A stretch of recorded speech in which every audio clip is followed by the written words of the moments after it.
Greetings, collectors, history buffs, and those of you near and dear to us who tolerate our hobby, and welcome back to another episode of History Buff 41. What we have before us here are two different M36 Musette bags, as they were commonly nicknamed. Officially, they were known as Model 1936 haversacks.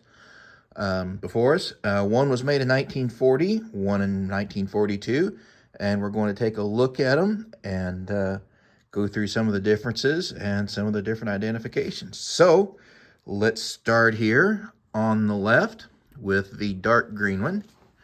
You can see as we zoom in that I have a tag on this, shamelessly self-promoting my YouTube channel, as I am getting ready to go to a swap meet in a few days, and we'll try to be selling this one here.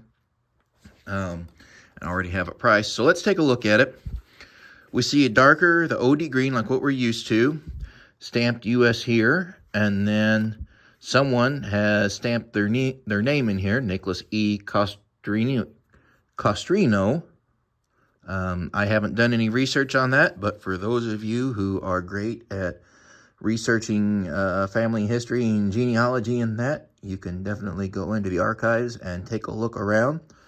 If we look here at the buckles and at the ends on the straps, we see that those are brass. The buckles are likely painted black. You see some brass that's been painted black. You see some verdigris here.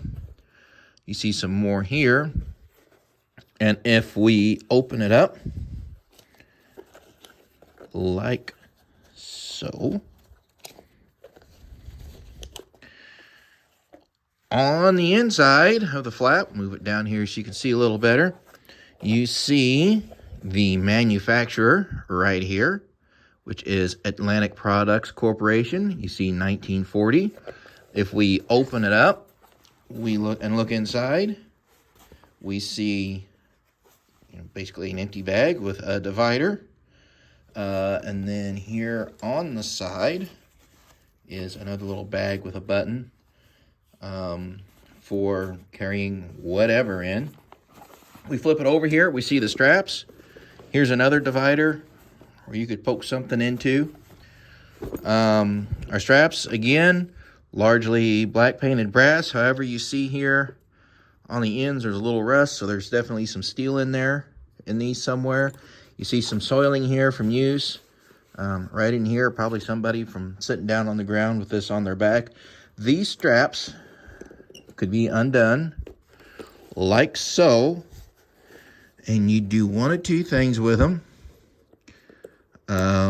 You would either connect these into the D-rings on your suspenders that you have attached to your ammunition belt or your pistol belt, and it would flip over your head and onto your back like that.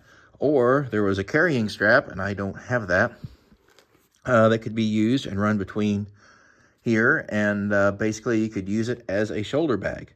So these backpacks were largely used by, they were used some by infantry. A lot of armored personnel used them. You know, you see period photographs of these straps hung out. We'll have to zoom out here for you to get a look at that.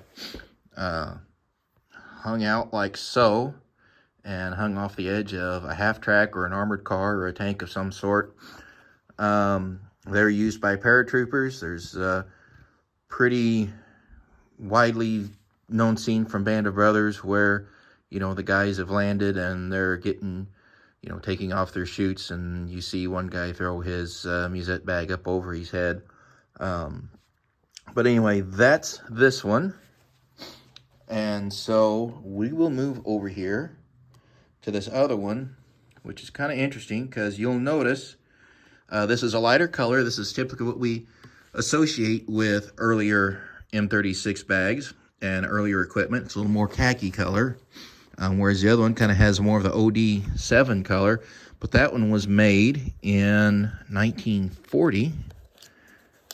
And this one here, as we open it up, and look inside, and if we look closely, we can see here on this flap where it says Caden 1942. So this one's about 2 years newer than the other one, but is a lighter shade. The straps here, the ends on them, those appear to be more of a steel material. Same with the buckles. The buckles have obviously been painted black. We still have our little pouch here on the side.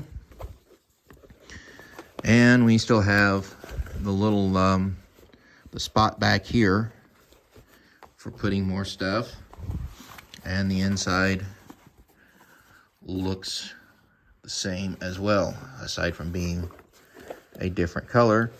Our straps, again, yeah. These here are brass. Maybe a little bit of, actually, you know what? No, they're not. They're metal as well.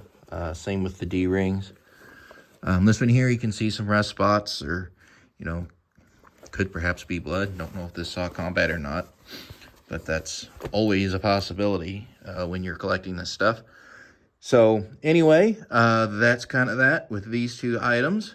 Thanks everybody for watching.